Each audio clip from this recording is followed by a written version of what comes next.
إن الحمد لله نحمده ونستعينه ونستغفره ونعوذ بالله من شرور أنفسنا وسيئات أعمالنا من يهده الله فلا مضل له ومن يضلله فلا هادي له أشهد أن لا إله إلا الله وحده لا شريك له وأشهد أن محمدا عبده ورسوله لا نبي ولا رسول بعده اللهم صل وسلم وبارك على نبينا محمد صلى الله عليه وسلم وعلى آله وأصحابه ومن تبعهم بإحسان إلى يوم الدين يا أيها الذين آمنوا اتقوا الله حق تقاته ولا تموتن إلا وأنتم مسلمون فيا عباد الله أوصيني وإياكم بتقوى الله فقد فاز المتقون معاشر المسلمين رحمني ورحمكم الله.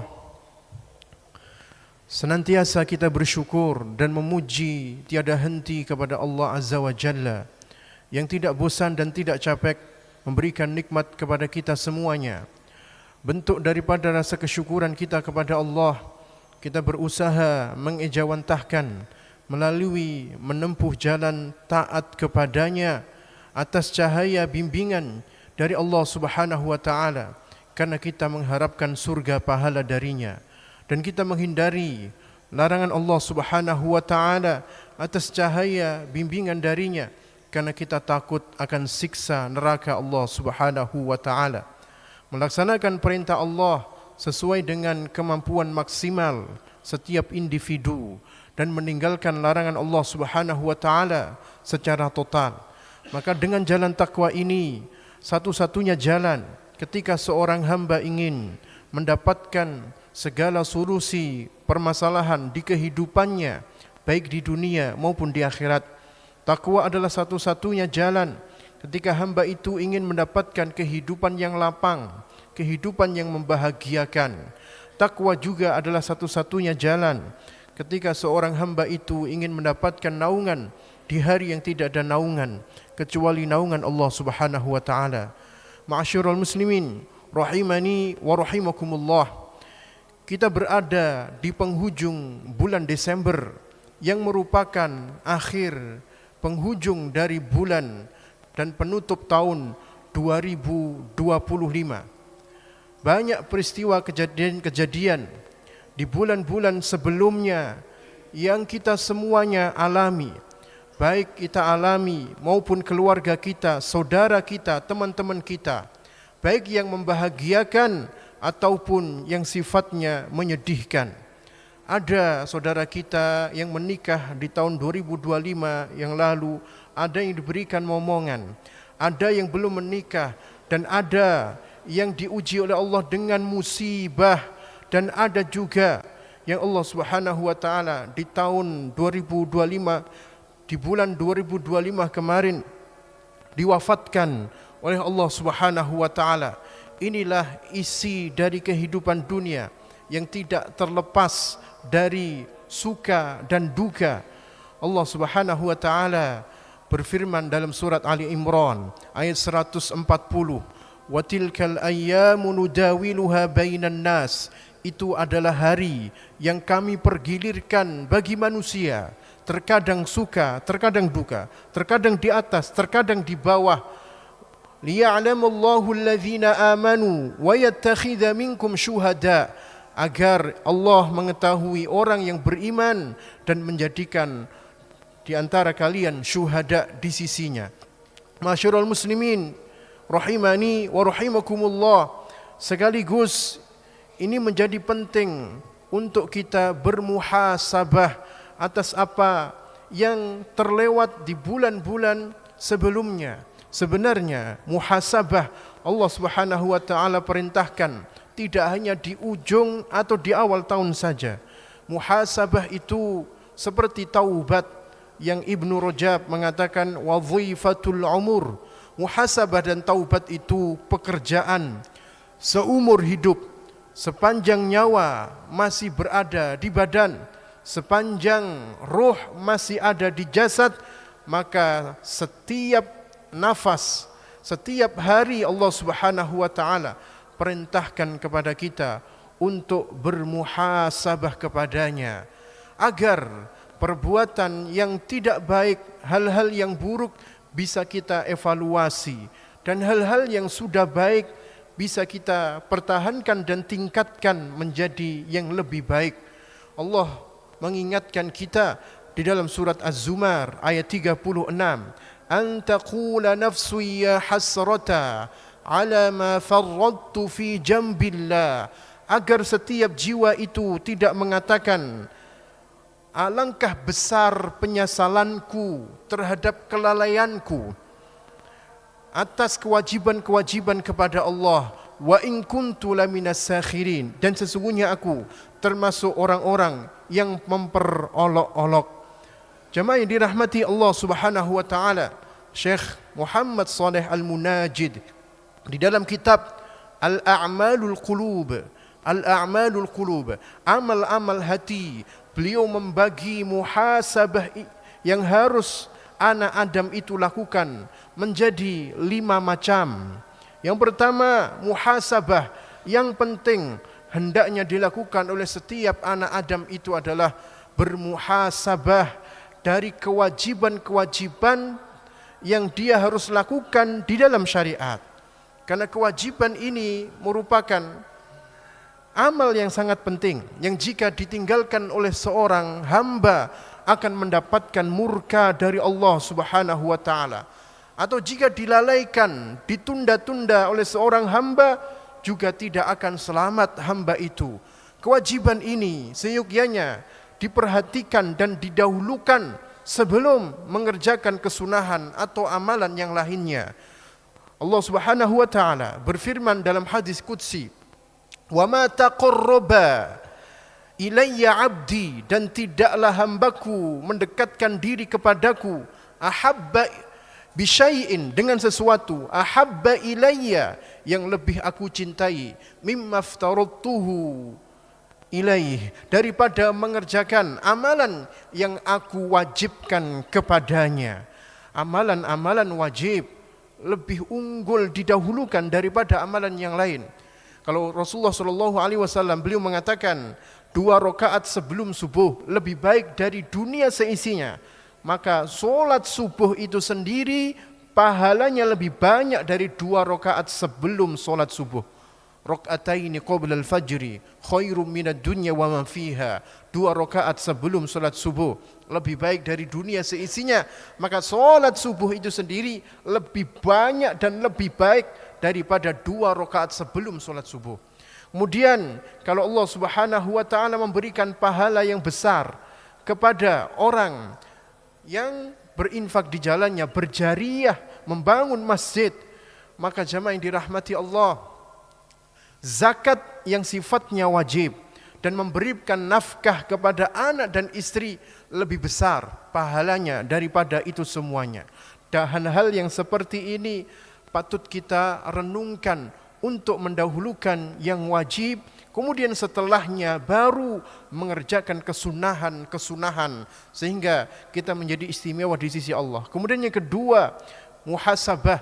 Menurut Syekh Muhammad Shalih Munajid di dalam kitab Al-A'malul Qulub, yang mesti dilakukan oleh anak Adam adalah bermuhasabah dari hal-hal yang diharamkan oleh Allah. Karena mengerjakan hal-hal yang diharamkan ini mendatangkan murka Allah Subhanahu wa taala. Sudahkah kita menghindari larangan Allah Subhanahu wa taala secara total, ataukah masih ada? Atau masih ada senang meninggalkan solatnya diundur-undur, puasa Ramadannya ada yang berlubang, atau melakukan minum khamr, judi online, suka menghina temannya. Hal-hal yang sifatnya haram seperti ini dan lain sebagainya harus dimuhasabahi di tahun yang akan datang agar lebih dihindari lagi. Saya tidak mengatakan kita tidak akan melakukan perbuatan dosa, tidak. Saya tidak mengatakan kita tidak melakukan perbuatan salah, tidak.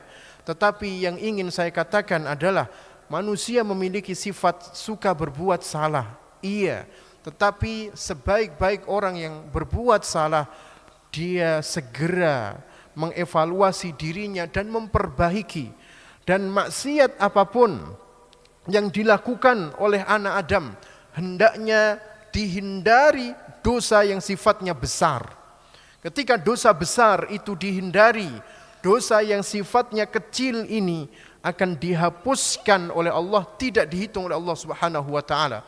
Allah berfirman dalam surat An-Nisa ayat 31, "In tajtanibu kaba'ira ma tunhauna anhu."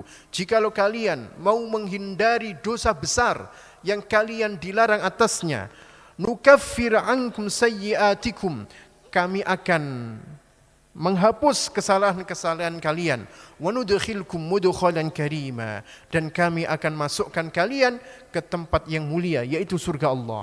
Kemudian yang ketiga, muhasabah yang harus dimuhasabai adalah dari mengerjakan hal-hal yang sifatnya melalaikan.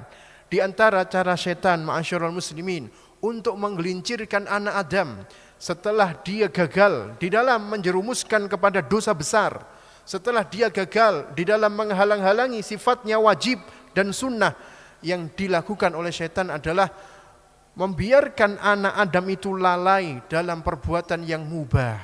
Dengan melakukan hal yang mubah sehingga lalai, menjadikan yang wajib itu ditinggalkan. Main bola itu boleh, bermain game juga boleh, tetapi jika itu semuanya dilakukan dan hingga melalaikan yang sifatnya wajib, nah inilah tugas setan di dalamnya, dan wajib kita bermuhasabah. Kemudian yang keempat, di antara muhasabah yang harus kita lakukan, kata beliau, adalah bermuhasabah dari anggota badan kita, amalan anggota badan, mulai dari tangan kita, kaki kita, telinga kita, mata kita, dan lain sebagainya. Sudahkah lebih banyak berbuat ketaatan daripada sebaliknya? Karena ini penting sekali. Kan Allah Subhanahu wa taala berfirman dalam surat Al-Isra ayatnya 36, "Wala taqfu ma laysa laka bihi 'ilm." Dan janganlah kalian mengikuti hal yang kalian tidak memiliki ilmu. Inna sam'a, sesungguhnya pendengaran, wal basara, penglihatan, wal fuad, dan juga sanubari hati, kullu ulaika kana anhu mas'ula, semuanya itu akan dimintai pertanggungjawaban. Lebih banyak mana kita membaca Al-Quran atau yang lain? Lebih banyak mana seseorang itu mendengarkan hal yang baik atau sebaliknya? Maka kita bermuhasabah dari hal-hal yang seperti ini. Kemudian yang terakhir, hendaknya kita bermuhasabah adalah bermuhasabah yang kelima ini dari amalan-amalan hati, niat. Niat merupakan hal yang tersembunyi. Allah Subhanahu wa taala yang hanya mengetahuinya. Kalau seseorang itu melakukan kebaikan, sudah benarkah niat kita? Maka ini juga yang menjadi timbangan diterima dan ditolaknya amal itu sendiri. Lebih banyak mana niat kita karena Allah Subhanahu wa taala, ataukah ada niat sebaliknya? Karena niat ini menjadi syarat diterimanya suatu amal. Aqulu qawli hadza wa astaghfirullah li wa lakum wa lisairil muslimin min kulli dhanb fastaghfiruhu innahu huwal ghafurur rahim.